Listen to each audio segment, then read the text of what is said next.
Сайн байцгаана уу? Та бүхэнд энэ өдрийн мэндийг төшүүлье. Гэмт хэрэгтээ тэмцэх ажлыг цөмөн гэмт хэрэгээс урьдчилан сэргийлэх явдал юм. Тиймээс өнөөгийн цаг үе биднээс гэмт хэрэгээс урьдчилан сэргийлэх ажлыг шинжлэх ухааны үндсэлтэй оновчтой зохион байгуулж бодит үр дүнд хүрэхийг шаардж байна.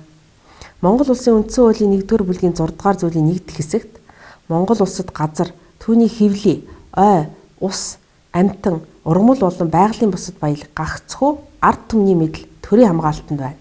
Мөн хуулийн 2 дахь хэсэгт Монгол улсын иргэдэд өмчлүүлснээс бусад газар, түүнчлэн газрын хэвлэл, түүний баялаг, ой, усны нөөц, ан амьтан, төрийн нийтийн өмч мөн хэмээн тус заасан байдаг.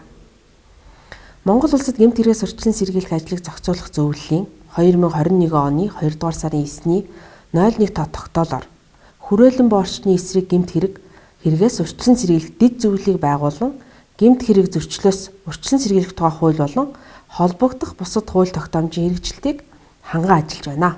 Улсын хэмжээнд хүрээлэн боорчны эсрэг гэмт хэрэг 2022 оны эхний 9 сард 419 гэмт хэрэг бүртгэгдсэн. Өмнөх оны үеэс 1.7 хувиар 1645 гомдол мэдээлэл хүлээн авч шалгасан нь өмнөх оны мөн үеэс 12.2 хувиар тус өссөн үзүүлэлттэй байна.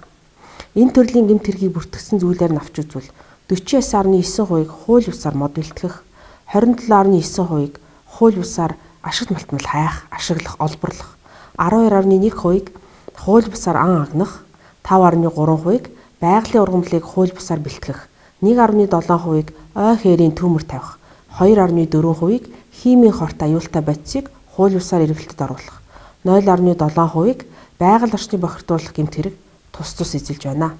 Харамсалтай нь байгаль орчныг сүйтгэсэн гэмт хэрэг зөрчлийг тоон мэдээллээр үзүүлж хохирлын хэмжээг мөнгөн нэгжээр хэмжих боловч экосистем үзүүл буй хор уршиг нь хэмжээшгүй. Иймд байгаль орчныг хамгаалах, ялангуяа ургамал амьтны хууль бус агнуур худалдааг бууруулах, таслан зогсооход олон нийтийн мэдлэг боловсролыг дээшлүүлэх, холбогдох төрийн байгууллагуудын боловсон хүчнийг сургаж чадваржуулах ажлыг тасралтгүй үе шаттай зохион байгуулах шаардлага тулгарч байна. Иймээс хуулиар үүрэг хүлээсэн байгууллагын ажилтан, албан хаагчдад энэ төрлийн гэмт хэргийг илрүүлэх, таслан зогсоох, урьдчилан сэргийлэхэд эрх зүйн мэдлэгээс гадна тусгай мэргэжлийн ур чадварыг эзэмшүүлэх шаардлагатай байна. Иргэд, олон нийт, төрийн захиргааны болон хууль сахиулах шүүх эрх мэдлийн байгууллагын нэгдсэн ойлголт, олон талд хамтын ажиллагааны үр дүнд хүрээлэн буй орчныг хамгаалах ажил тодорхой үр дүнд хүрнэ гэж үзэж байна.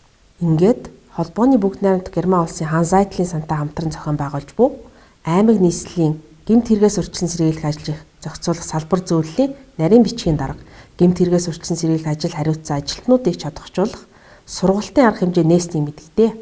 Та бүхэнд сургалтандаа идэвхтэй оролцохыг хүсье. Анхаарал хандуулсанд баярлалаа.